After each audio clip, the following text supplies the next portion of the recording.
Hello, everyone, and welcome to the Nasher's 360 Speaker Series.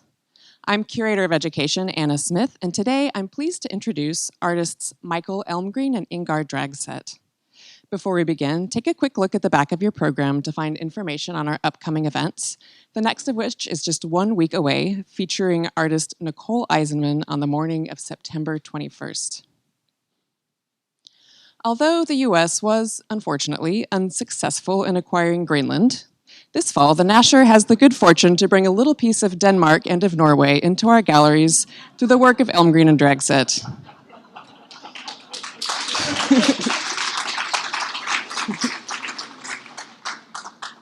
Working as a duo since 1995, Elmgreen and Dragset have produced work across a variety of media, including sculpture, architecture, performance, and installation. In Texas, the artists are well known for Prada Marfa, a replica luxury boutique located along Highway 90 in the West Texas desert. In the first in-depth survey of their sculpture here at the Nasher, Elmgreen and Dragset offer us a panoply of works that may surprise us, amuse us, and cause us to question what we take for granted about power, relationships, and the museum itself. Over the course of their career, Elmgreen and Dragset have effectively transformed such iconic spaces as the Danish and Nordic pavilions of the Venice Biennale in 2009, the galleries of the Victoria and Albert Museum in 2013, and the Kunstmuseum Krefeld in 2017, into domestic settings that involve the viewer in a detailed narrative about fictional characters with tragic biographies. Their Powerless Structures series, which manifests in stagings, sculpture, and performance, has been used to investigate and challenge accepted social structures in a serious and often witty form of institutional critique. The duo have been active in public art, installing sculpture on the 4th plinth in Trafalgar Square, New York City's High Line, and Rockefeller Center, in addition to creating the Berlin Memorial to homosexuals persecuted under Nazism in 2008.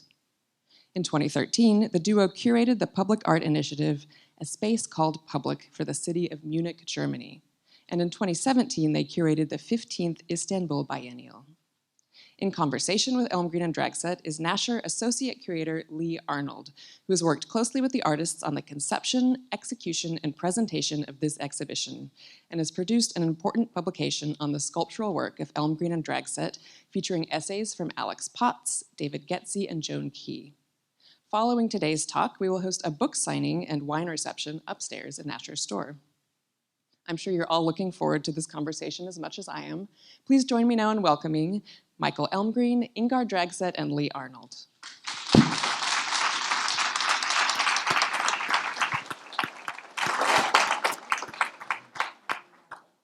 Thank you, Anna, for that lovely introduction.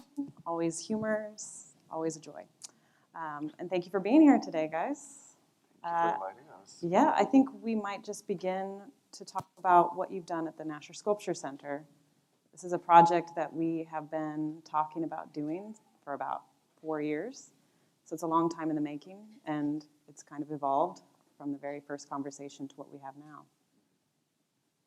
Yeah, it's kind of exceptional because normally when we have got invitations to do a mid-career survey show, we have always been kind of able to wriggle out of it and then transforming the institution into a swimming pool or an apartment or something like that.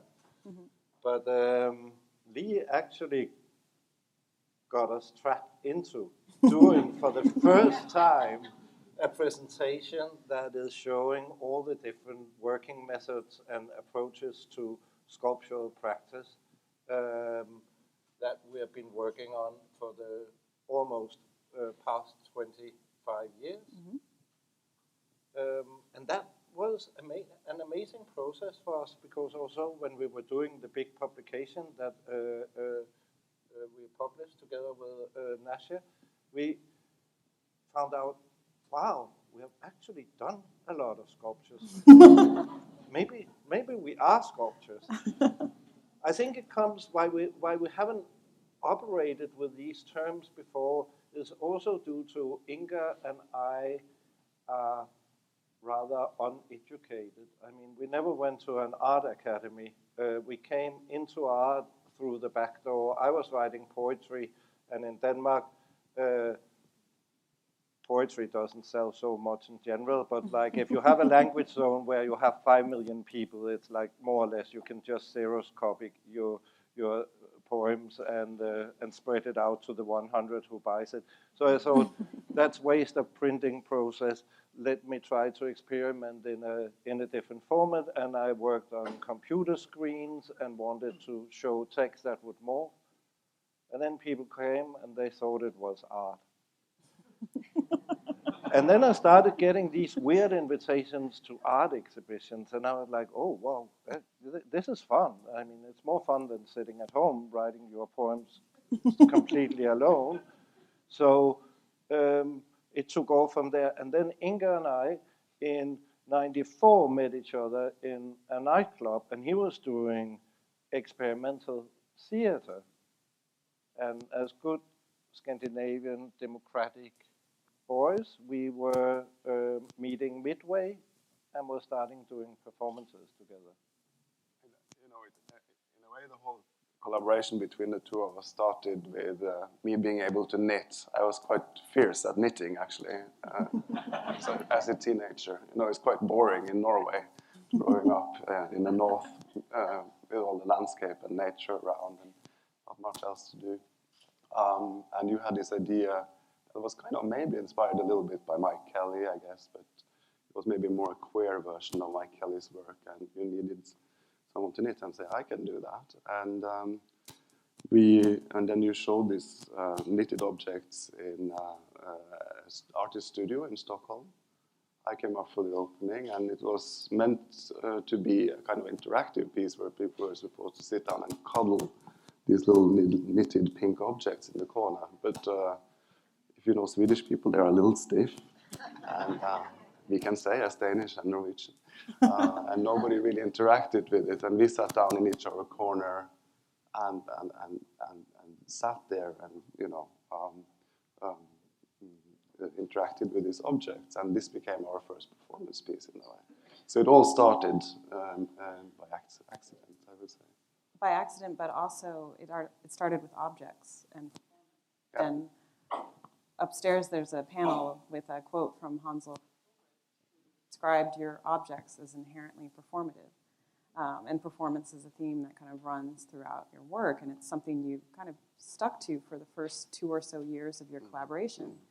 How did you make the jump to fabrication, which the image that you see on the screen right now is your first sculpture? As many artists who is based in performance, you discover that you often get invitations to exhibitions that are maybe not so dynamic and lively, and then you are invited as performance artists to spice up the atmosphere by doing something in the corner. And we didn't want to be trapped in that role, so we were like, we want to do something that is boring as well. And the first piece we did as a real sculpture is a diving board that is in a beautiful museum north of Copenhagen, the Lucilo Museum, that is situated by the sea. But the museum is a little bit ashamed of a lot of people going to the museum to have a coffee and look out at the beautiful landscape. So they try to pretend that the landscape is not there.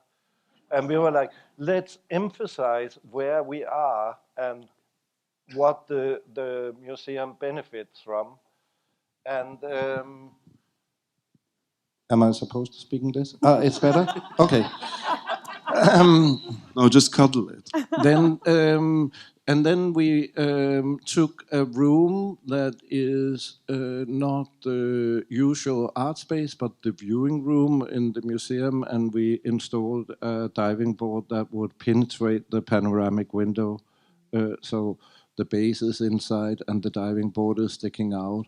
And when you enter the room, it looks like the diving board is reaching out over the sea, but it's not. It's actually like with cliff underneath when you come close. That was also inspired by some of our inspirational sources, like a David Hockney, who had been important in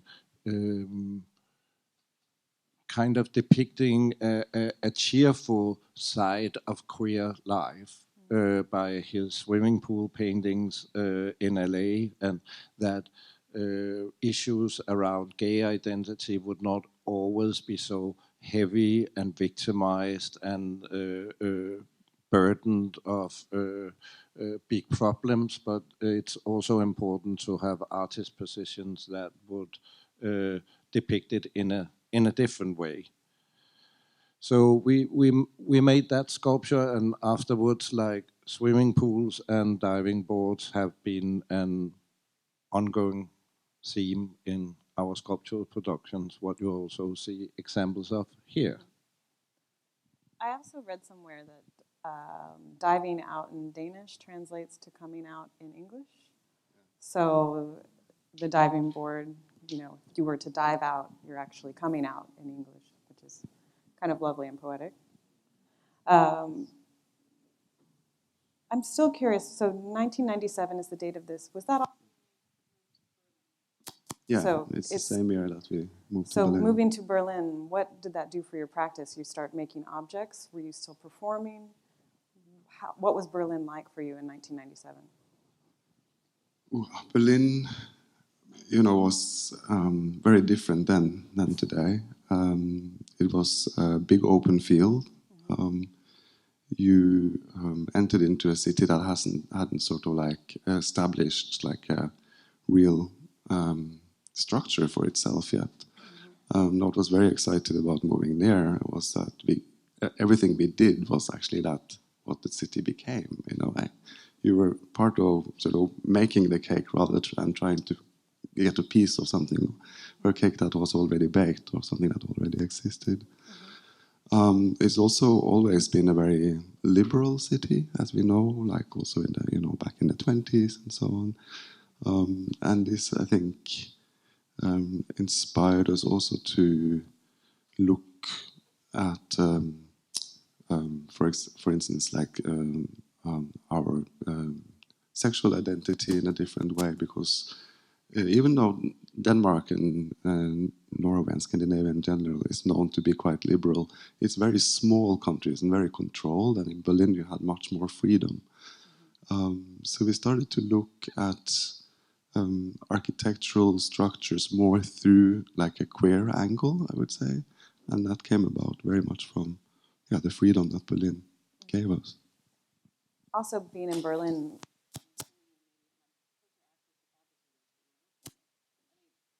the diving board, it looks like a found object, like perhaps you may have went to a swimming pool store and purchased it and installed it, but in fact, it's fabricated completely by hand.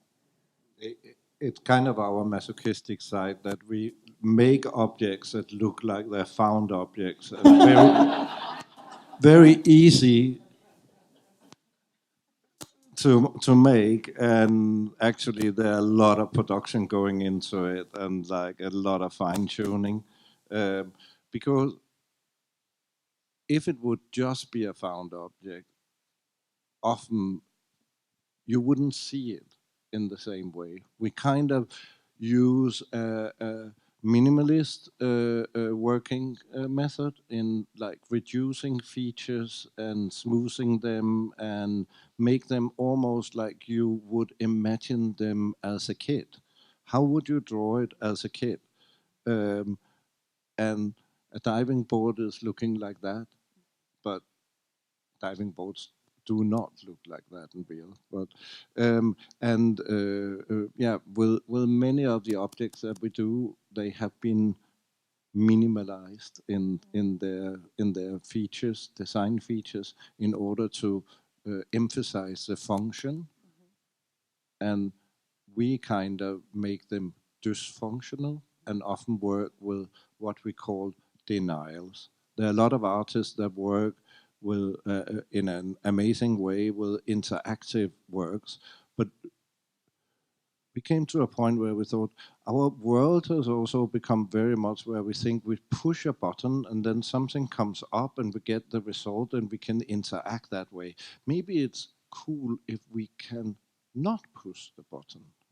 And then we think about the function of the object. our relation to the object and the idea of the design in a different way than just getting an immediate reaction or result from interacting with it.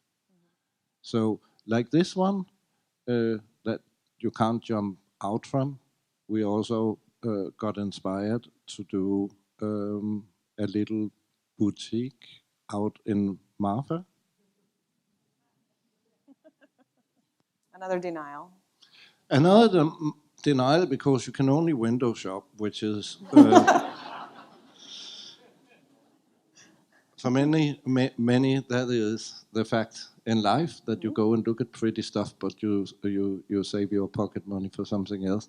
Here we are all reduced to window shop, and what is inside is a 2005 collection of Prada signature goods, and they never changed. Now they're a bit faded over time. They're probably back in fashion, no? There's no vintage Prada.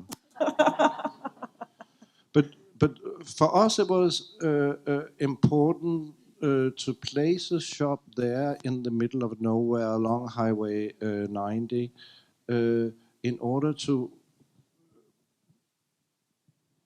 kind of look at the luxury retail shop in a new way. Because if you see it in Paris or in Milan or in posh shopping district, you don't really notice it. Maybe you don't go in, but you recognize it and then you just pass it. And by isolating it in this completely desert landscape with nothing around it, you actually can see it as almost a UFO that has landed an accident in the middle of nowhere. Yeah. But we did that shop in 2000. I mean, it became one of our most well-known works. But we did that shop in 2005, which was pre social media. Facebook had just started, but that was only for nerds. There was no Instagram. There was not social media as you have it today. It was MySpace, I guess. Yeah. MySpace. Does anyone remember? Do you want to? Yeah.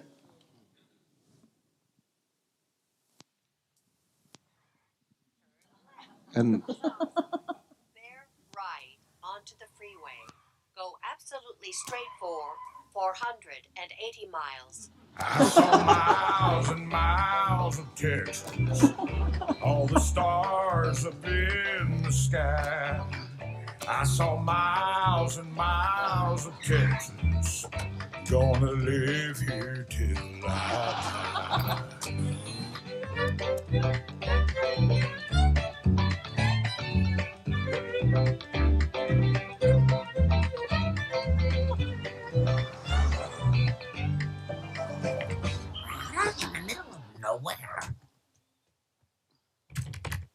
This isn't a store at all. It's an art installation. Marfa's the art capital of Texas. Over there are the Marfa lights. Oh, how magical. I know, they seem that way. But there is an explanation. It turns out reflected light... Come on it. Why are you going behind the installation? It's by the side of the road, so by definition, it's a bathroom.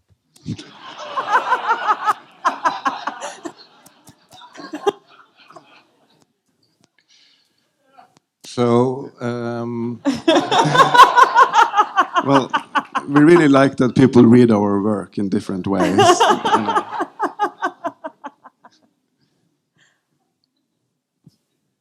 Yeah, that was very different from our opening in 2005, where we were 30 weird people gathered around Prada Marfa, had a bit of country music and some tequila, and that was that. And we thought that would be a forever forgotten installation in the middle of nowhere, and suddenly, it got mediated, and that's kind of fun as an artist to experience that your work develop beyond your intentions and your own control. It's almost like a parent who experiences children growing up and go in one direction they never intended and moving from home. And as an artist, you must also be willing to sometimes experience that your artworks takes on their own life and you are not in charge anymore. The public has taken the work. They will morph it and shape it according to their needs and imaginations. We initially thought about Prada Marfa much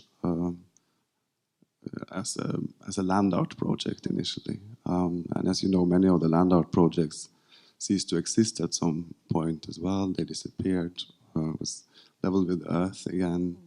And we thought this might also happen to Prada Marfa. Maybe it would just wither away.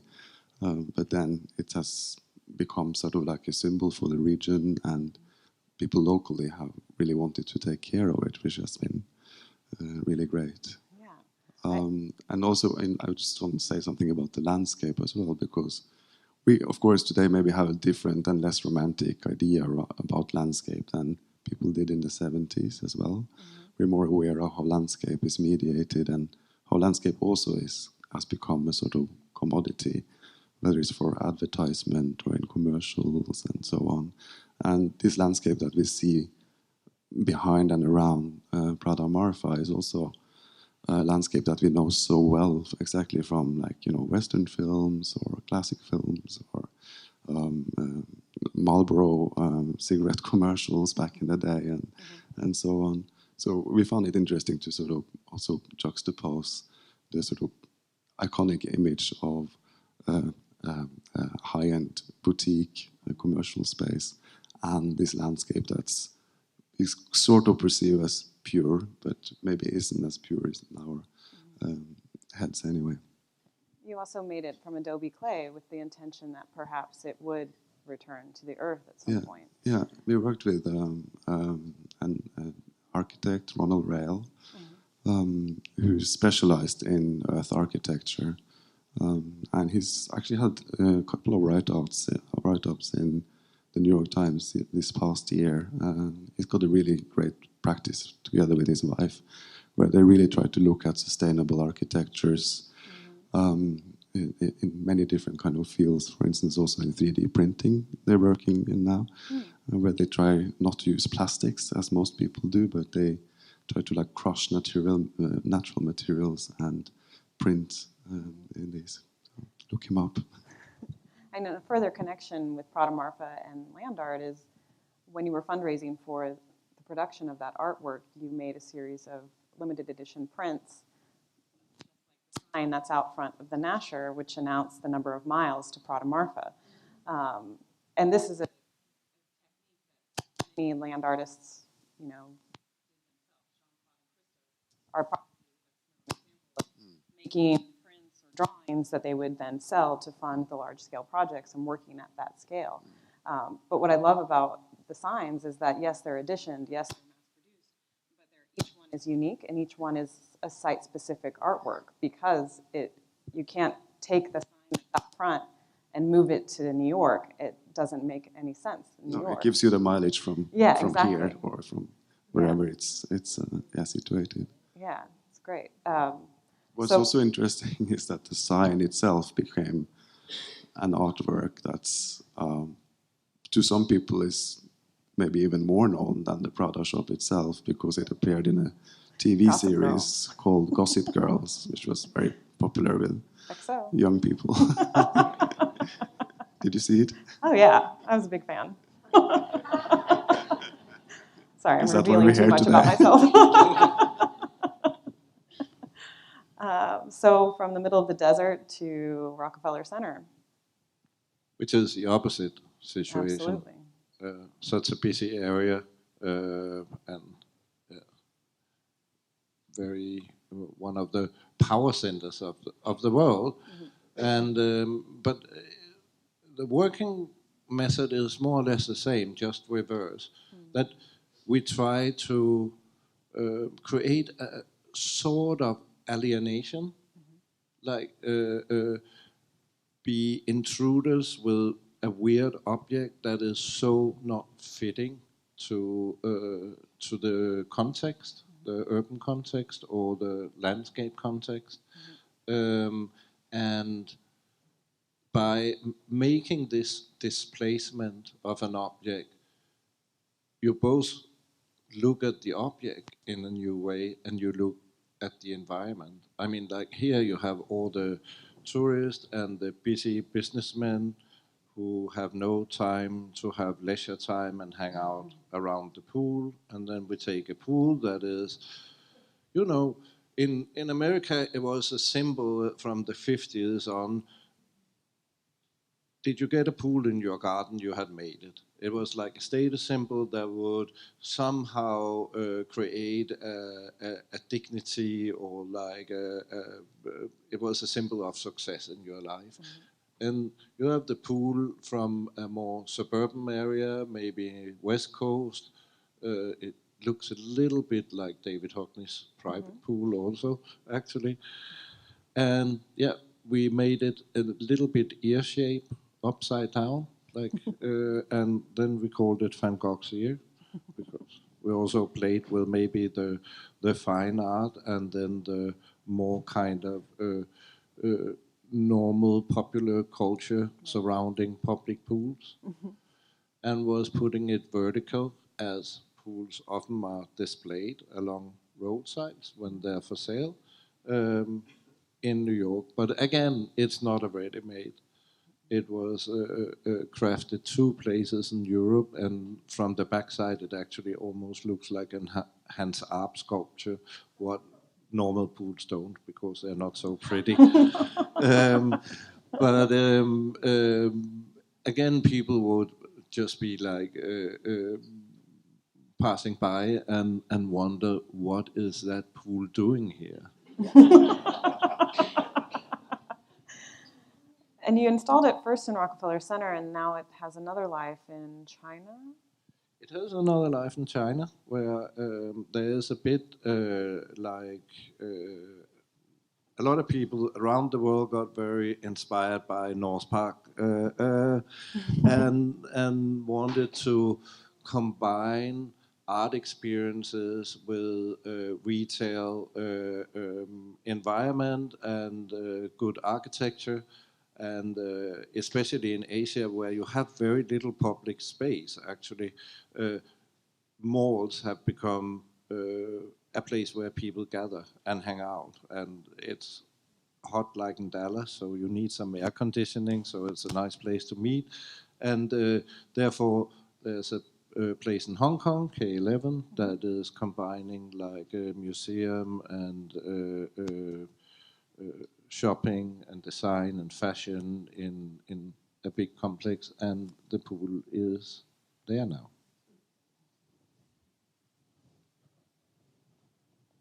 Some works that you can see, several of these in our lower level gallery. These are highway paintings and some adaptations, mirrored signs from recent installation in Kukje Gallery.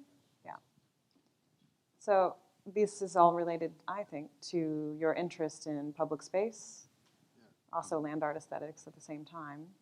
Absolutely. I mean, as you have noticed, we do like working in public space, because, I mean, for many reasons. When you meet the audience in a different way when you show art in public space on Trafalgar Square or Rockefeller Plaza, people don't necessarily expect to see art. And sometimes it also creates a lot of debate, which we find is a really good thing, because it shows that people also really care actually about their public space, whereas often you think that people maybe don't give a toss about it because we let maybe like commercial interests take over, or we let like the state take control, and so on. And actually, when you put an artwork there, people notice our shared space much better. But we still think it's important that we discuss and have an ongoing sort of discourse and dialogue around our shared spaces. Mm-hmm. And that's why we also have sort of brought the public space into the gallery to some extent. Mm-hmm. I mean, we do that here in the basement level of the Nasher, and also here at the Kukje Gallery.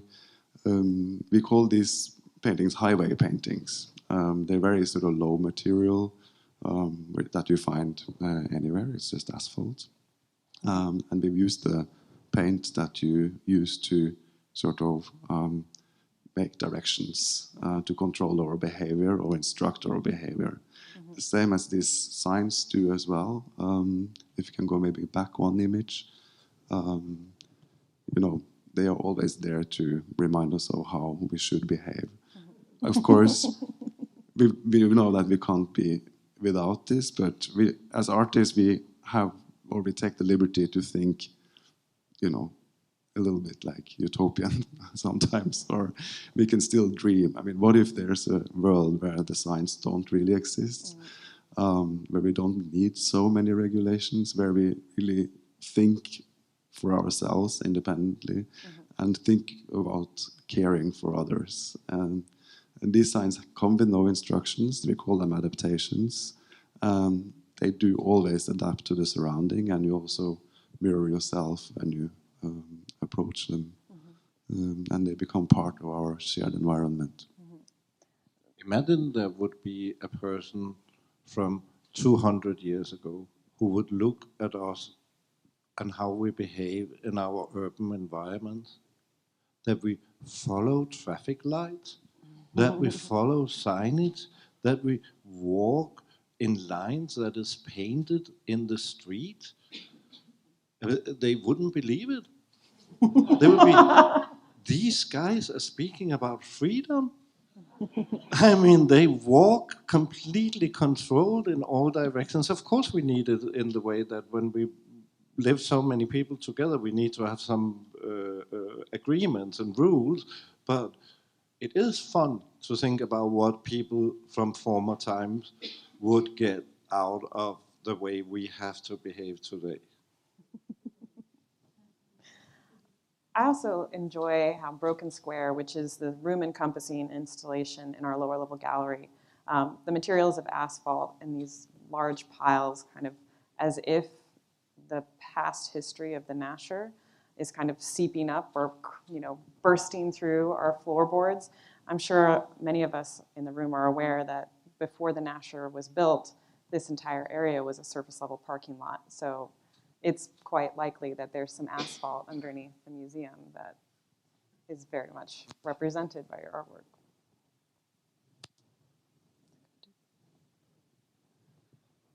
This is probably the Queer Bar series, maybe your most iconic series of sculptures. You've done them in multiple configurations, square format, a wall-based format, and then there's the oval Queer Bar that's upstairs.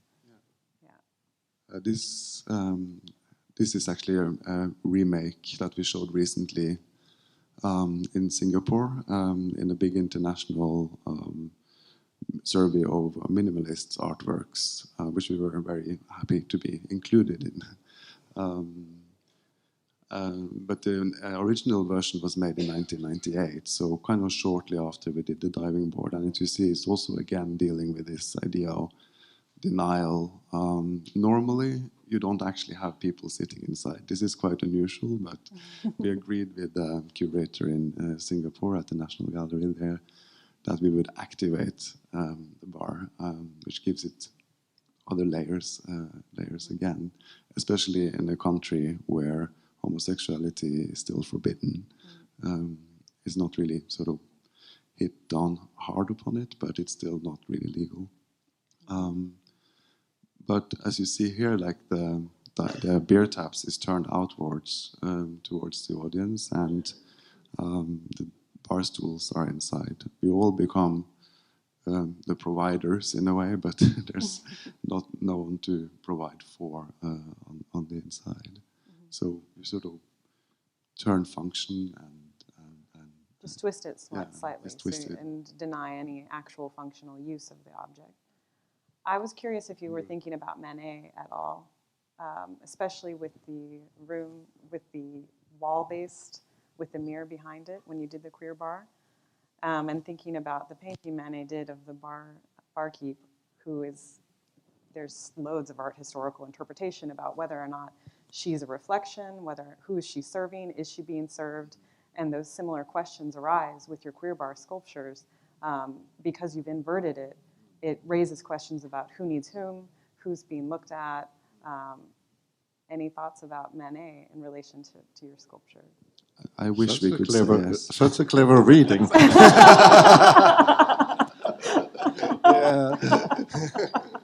That's Probably more like Hopper. That's a big advantage of collaborating with clever professionals and showing your work in public. You get a feedback, and sometimes it's much smarter than what you had in mind. You're just a provider that can trigger further reflection and discussions. We also did the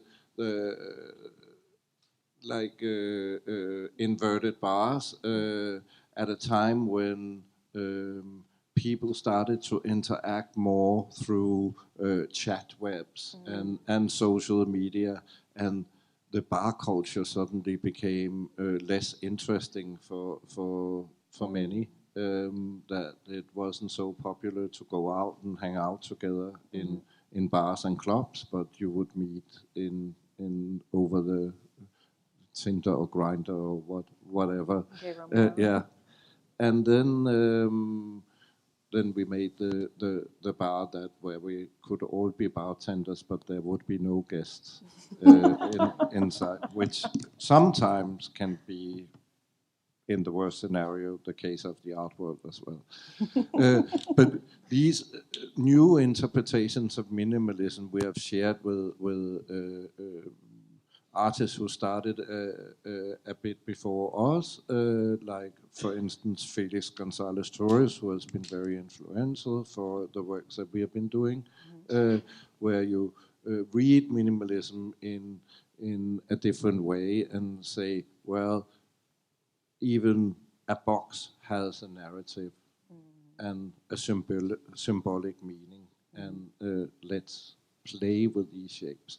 And then it's very natural for us coming from Scandinavia to work in a minimalist language, because like even our kindergarten is like minimal in Scandinavia. You know, you sit in public school of Arne Jacobsen chairs, and everything is very, very designed and very functional and smooth. So for us, it's like also a natural formal language to inhabit. We could also maybe say that this work, like many of our early work, has two titles. I mean, Square Bar, but it also has a Powerless Structures title, where we used the title for many years in a series of work called Powerless Structures, and then a figure number behind. That whole series was inspired by the French philosopher Michel Foucault, who wrote about power structures and how the word structures should really inspire us to think about power as something that is malleable, that's something that can change, be interchanged, it morphs with other structures. A structure in itself is never like a constant that is there forever. It's very much about how we perceive it.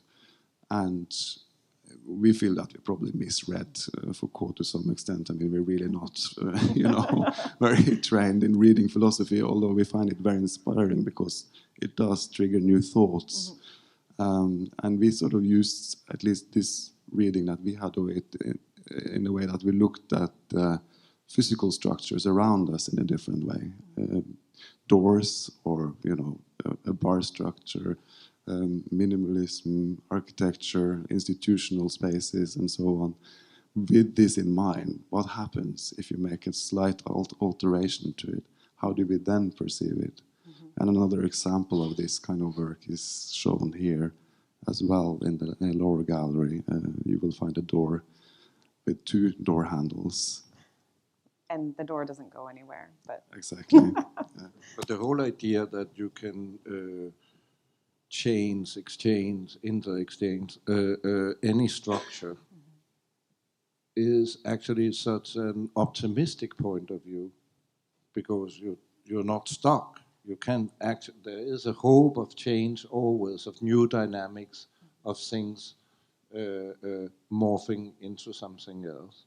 So instead of, like, sometimes we've been labeled as having an institutional critique. Well, if anything, we only ask silly questions. But I think we are actually very optimistic in many of our works, because there is embedded in them like a hope for things being able to move in other directions. And if we can change something temporarily, well, other things can change also for a certain period. I mean, that can maybe also be an introduction to talk a little bit about the sinking museum outside, where you can ask, is it sinking or is it actually rising from the ground? It depends on how you perceive it. And in any case, pardon? Depends on the day. It depends on the day, on the mood. Yeah. But in any case, I think it's, things sometimes have to get worse, or often have to get worse before it gets better, right? I mean, we see this, like, when, in any kind of destruction and change, there's like the hope for something positive coming out of it. I think that's very important to remember right now, where one goes through very difficult times in many places on the planet.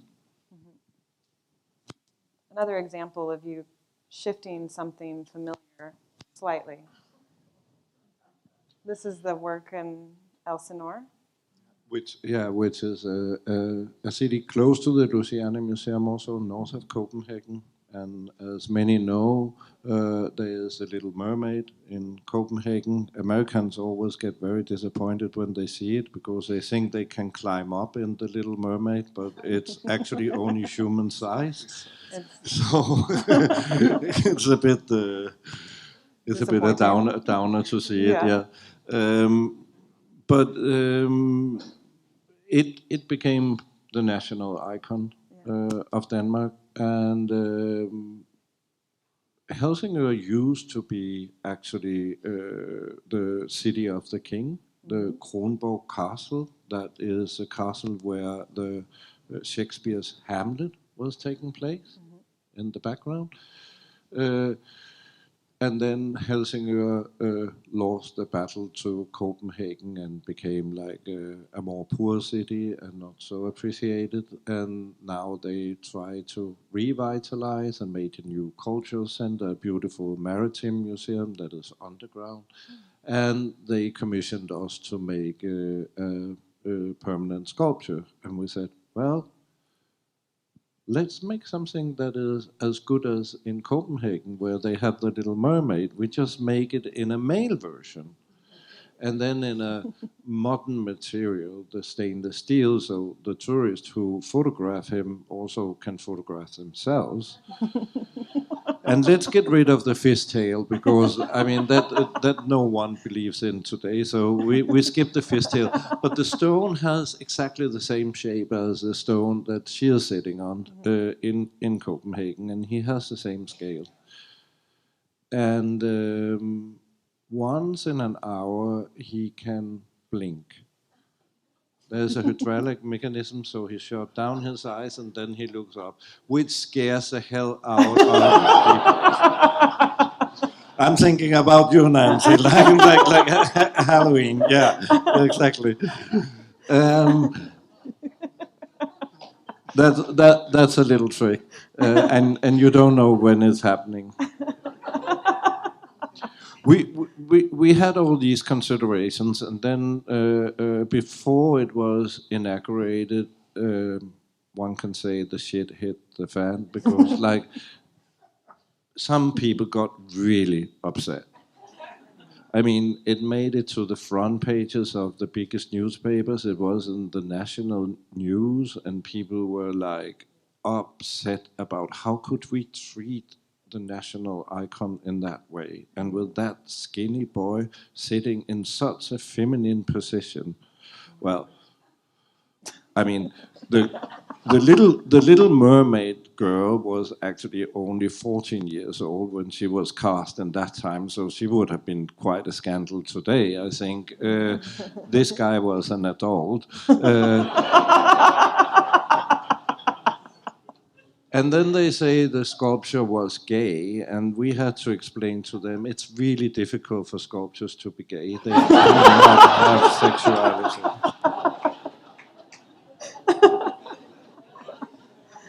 There was a lot of fear, and there was a lot of debate.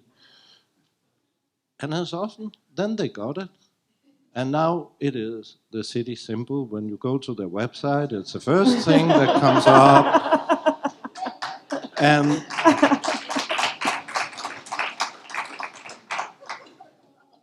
I mean, 'cause on this ground there used to be a shipyard, so it was like a mechanical, huge workshop there and a factory, and there was also discussion: does this like skinny, feminine figure represent what this city has been? And the masculinity. And there was a big this debate around representation of masculinity that we always find interesting to discuss. We can get back to that later. But what also happened with this work is that everyone came to the opening. It was a beautiful early summer day. And then they saw like the quality of the steelwork. And they were absolutely, they changed their mind also due to the quality of the fabrication. And they could recognize that this is good craftsmanship. We're with you now. But I'm glad it's also inspires other people, like my little nephew who's 5 years old. He's made like this beautiful drawing of a little mermaid and a little merman. He's still struggling a little bit with identifying with gender himself. So one subject I'd like to touch on before we end today is the subject of real estate in your work. You've done a number of installations where you put for sale signs up in front of museums, like you did with the Victoria and Albert. That was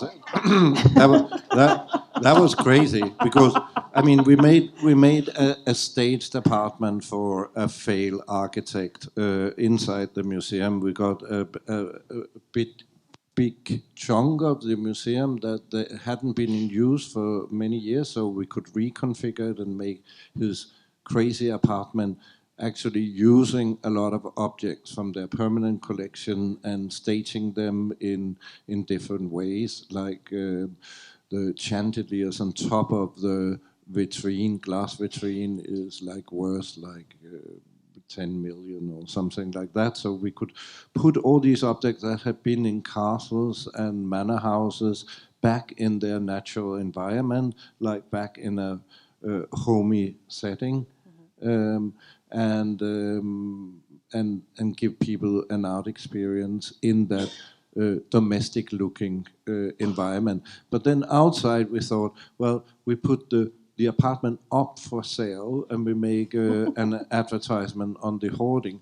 And we're sure people will get very upset about them selling chunks of the V&A off to private people. But no, people called in with offers.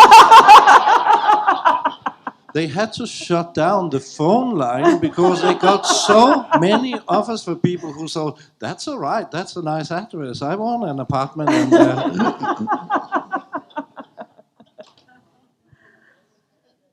So another for sale sign, and furthering this idea, which you put up for sale signs, you make interiors, the architectural interventions that you create, this is at the Nordic Pavilion at the Venice Biennial in 2009, you call them stagings, which if anybody's in real estate, you stage a home before you sell it. With the Venice Biennial, you also hired actors to perform as real estate agents, giving tours of the installations. So it's there, but I don't know that anybody's ever talked to you about it in terms of what is the role of real estate in your work? I think often you look at art in a different way if you change the white cube environment. Fortunately, you don't have a white cube here at the Nasher. You have a different environment that is making you also look at the art in a different way. But like the standardized white cubes, as we see in many art galleries, are kind of difficult because you feel that you see this same surroundings for the artworks, exhibition after exhibition. White cubes looks more or less the same all over the world. Even McDonald's and Starbucks looks different from continent to continent, but white cubes looks more or less the same. And we didn't come from an art background. So when we were first like coming to New York, for instance, and seeing all the impressive private galleries, and we came in, and you would have that tired gallery boy or girl by the high counter tapping on the computer, looking up at you and say, student clothing, and then look down again. We were like, is that how you guys celebrate the beauty of making an exhibition? It must be done in a different way. And we tried different ways of challenging the format of the white cube. For instance, ducking it down in the ground, like here. Until we said, well, sometimes when we do shows, maybe we should change the whole environment so it looks like something completely different. So we have been presenting our artworks in environments where we made like a complete public pool, we made a subway station, or we made a home. And in Venice, it was very much due to, like, the pavilions are not bigger than a normal, nice family home. And so they are not museum size.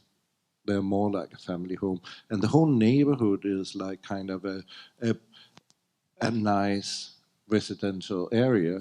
And then you even have a prize at the Venice Biennial. So it's like about growing the biggest pumpkin in your garden and win the grand prize, no? So we were when we got the invitation to both make an exhibition in the Danish pavilion and the Nordic pavilion that are neighboring pavilions, we were like, let's make these crazy homes of collectors. Because there's so much talk about collecting in the media that has only to do with investment or auction prices and what is hot and what is not. But people collect because they're insane, which is good. I mean, and people collect all kinds of stuff, not only art. I mean, like some people collect houseflies or shoelaces or old military medals, or like people have an obsession about collecting that is beautiful. Didn't you borrow one of your gallerists' set of porcelain or something? Yeah. Massimo De Carlo, who has been showing us in all kind of ways. We thought his private collection of ugly Weimar porcelain now had to come on display so we could show him. So we had that in one of the houses. And by making these two family homes, we made a different kind of presentation for all the other artists that we invited. We had 24 artists invited in the pavilions of friends and colleagues. Yeah.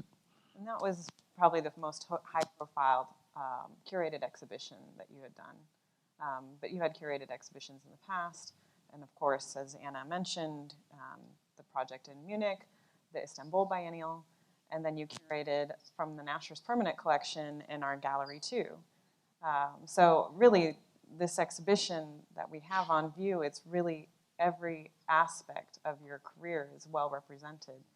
Do you want to talk a little bit about what you've done with our permanent collection? Yeah, and you know, of course, the Nasher has an amazing collection, one that gives a very, very good basis for also contemporary art, because it's all these artworks and positions that we're all inspired from, that we're indebted to, and even showing here in the first place, you feel a little bit humbled because it's this great environment and has this legacy. But we looked at the collection for a long time. I mean, we're here 2 times on the research visit, and also, of course, you gave us as much information as possible via email and conversations to Berlin. And then suddenly, this sort of appeared a sort of logic yeah, by itself. It was as if these head sculptures and busts started speaking to us out on the screen. And we decided, why don't we focus only on the heads and the busts? And we called you and asked, is this something you have done before? Because maybe it was an obvious thing to do, but you said that no. Never done before. Never happened. And yeah, then we went into this dialogue about which ones to choose, and would it, you know, be too rude to show, for instance, Koons together with, I don't know, Jess and Picasso with Nancy Grossman and so on, and choose all these different isms that maybe don't normally go into the same exhibitions. But we found this created for very interesting dialogues between different decades, between the different genders, between different positions, and so on. And if you have a chance to go up and have a look at that part of the exhibition, please look also at the sort of gazes and traces we've made between the different sculptures. It's not only the first time we've shown just busts and heads, but also goes against all of my training in terms of installation, because, you know, Jed, our chief curator, is always like, that sculpture's looking at that sculpture, that we need to rotate them, we need to be very classic and very. So it went against all of my training to do that, but I think it just is such a wonderful and powerful moment that you've created between these different works of art. So thank you. And it was also an extension of a theater play that we did years ago that was called Drama Queens, where we had replicas of famous sculptures, Arp, Røgrim, Soloid, Koons Bonnie, Walking Man, and they were with a control mechanism inside, so you could remote control them on stage, and then we had actors making voiceovers, and they were bitching each other. Because sculptures speak to each other when we are not there. You might not know, but they do. And up there in the gallery, we have recorded what they gossip about when we were out, so you can hear a bit of their conversations. They also talk about the audience. Yeah, and Drama Queens will be screening daily in Nasher Hall. Obviously not today, but please come back to the Nasher so you can watch that film as well. I think we've hit past our time limit. Yeah, so I think at this point, let's open up for some questions from the audience. We have one microphone, so if you have a question, raise your hand, and if you could wait till Anna gives you the mic so we can all hear, that'd be great.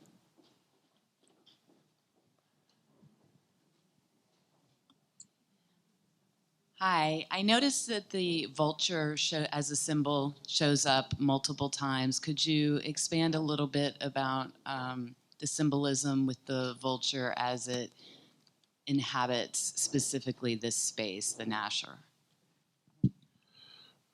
It's not so many animals. We share the situation with that we eat only dead meat. Like, most of us are not eating live animals, and the vulture is also not eating live animals. But we also call it the critic. And it came from, we actually include a vulture in one format in each exhibition we do, like maybe hidden sometimes on display. And it's our worst critic, and we bring it ourselves. So then we are prepared for really bad critiques from outside world, and it's waiting for us being vulnerable, and then it strikes.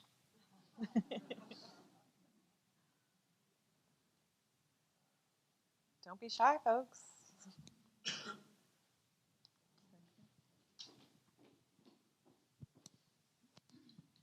this is a comment and a question. When I looked at your bar and some of the other places where I felt like I was in a different place from where I'm used to, I thought of Rachel Whiteread. Has that figured into your thinking at all? No. Rachel Whiteread. With the bar? Mm-hmm.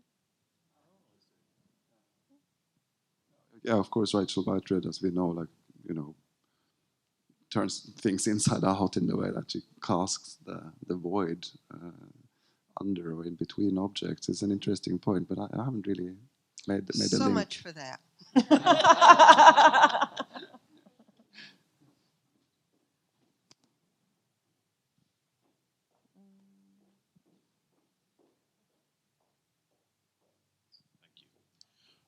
First of all, thank you for Prada Marfa.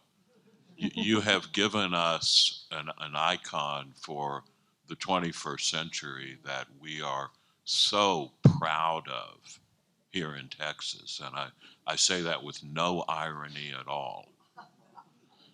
Now, the matter of irony, I want you to think about your piece called One Day. The small boy looking at the rifle in the case on the wall. My first response to that is to see no irony at all. My parents retired to a community called Fredericksburg, Texas, in the Hill Country, where there is a weekly newspaper. At deer hunting season, they have a feature called My First Kill. This is a photograph of a child, male or female, a parent, almost always a father, the weapon which the child is holding, and the deer which is dead. And this is totally unironic. This is a healthy, celebratory image. So my question for you, the piece One Day, does it insist on being seen ironically? No, we use sometimes humor in our artworks, and I will say we sometimes play with absurdity in our artworks, but we're never ironic. Ironic is arrogance, I think. It's like thinking that you are better than, so you can be ironic about something. This is not a piece that has humor in it, I think. It speaks about how we project desire to physical objects in many ways. Some to art, some to big cars, some to fashion, some to whatever kind of things. We project our desires to materials. That's why we do sculptures, for instance. It also speaks about the problem with boys and firearms, because the unfortunate treatment of firearms that we see a lot of in recent years are all due to bad sides of masculinity. We don't hear about female mass shootings. So it's not just a question of firearms, it's a question of men.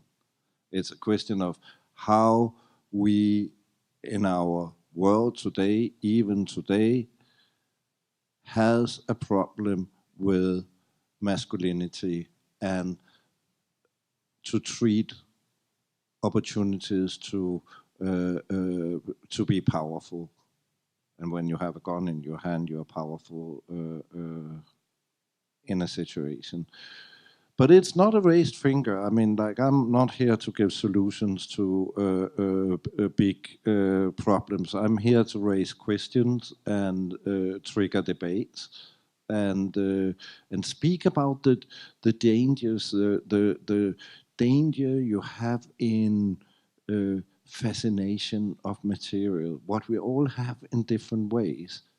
These deep psychological mechanisms that are embedded in all of us, and where we sometimes are very afraid of admitting that we have these desires or fascinations of power in relation to the material. And we better speak about it, because otherwise we end up with problems that are never going to be solved.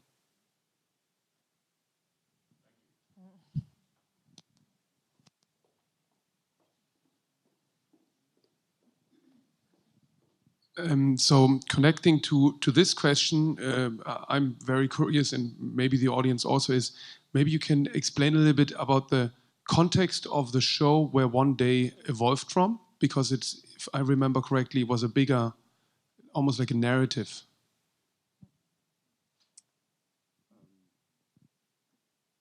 You know, the initial work was made for an exhibition in Spain that dealt with desire.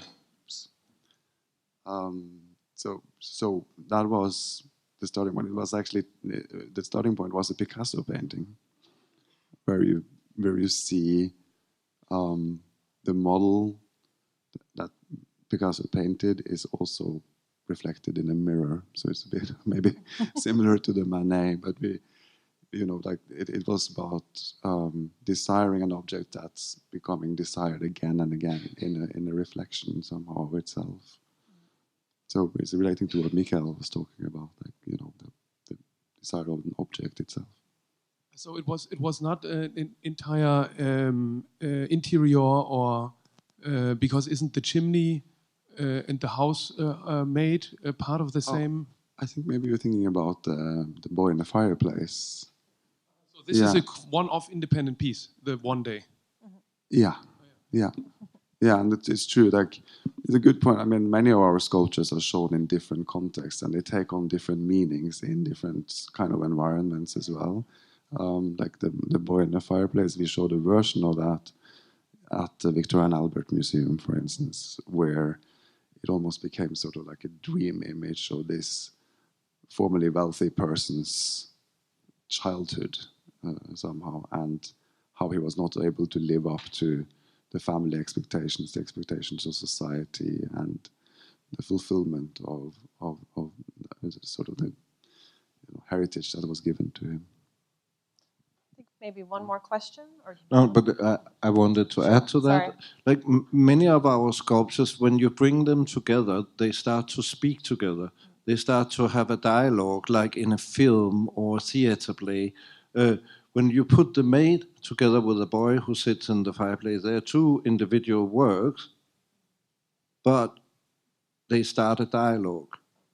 Or if you would put the boy and the gun together with the maid, it would be a different dialogue.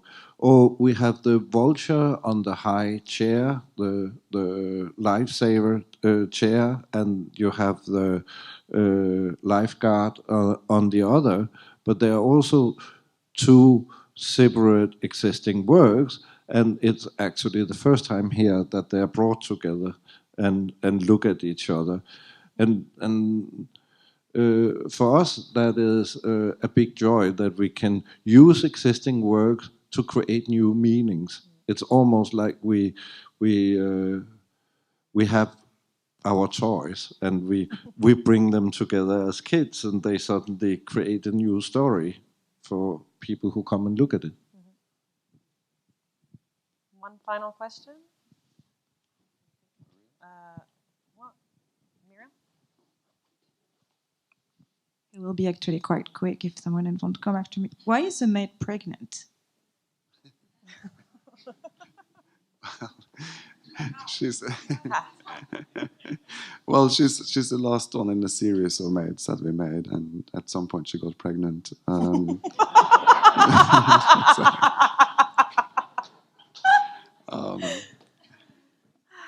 Well, as you know, Monorail, we like to sort of, sort of plant a seed, and